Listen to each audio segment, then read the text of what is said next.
These are all social identifiers.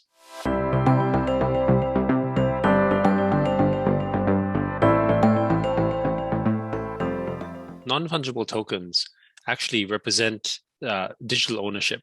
And so in the same way that we have ways in which we represent physical ownership, non-fungible tokens in the digital space means that everything that we do online, everything that we do digitally will have a use case for NFTs. So right now we can see it with art, because just like with physical art, you can store culture, you can store history in the format of an NFT in this case, which is a digital context, right? Whether it's a drawing, a painting, or a collectible.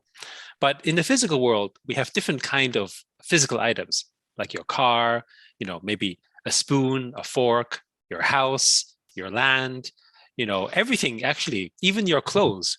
Actually, these are all physical items.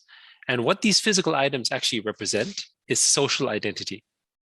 Meaning everything that you purchase in the real world actually is an indicator of who you are or who you want to be or who you want to represent. For instance, think about when you go to a clothes store, when you buy clothes for yourself. Are you buying it only because of the fact that you want to wear some clothes? Or are you buying it because you want to show something about you? You want to look good, or you want to show a certain style, or you want to represent something? And actually, all physical items in the world act this way. Whether you choose to buy an expensive bag or a cheap bag, whether you want to buy Gucci or Giordano, whether you buy a Lamborghini or a Tesla, right? These are all social identifiers. It's not just games or art. It's already currently being used in finance. It's used in other forms of utility. It's used in all sorts of culture.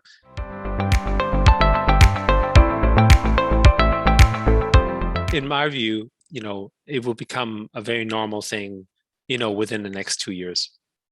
The space in which it's developing, especially if you look at places like Hong Kong, not everyone has NFTs, but everyone's heard of it, right? Not everyone has land, but everyone's heard of it, right? People have heard of Sandbox.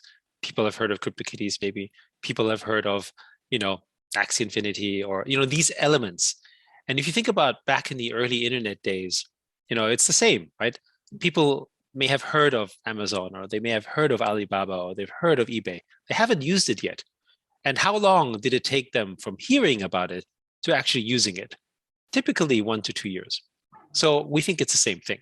But the next wave of people who use it, they will use it because it's almost a requirement. It's a necessity. In order to interact, for instance, with the new games that people will be playing, they probably have to buy an NFT. They don't know that it's necessarily an NFT. They don't understand that it may be an NFT, but they will already have owned an NFT.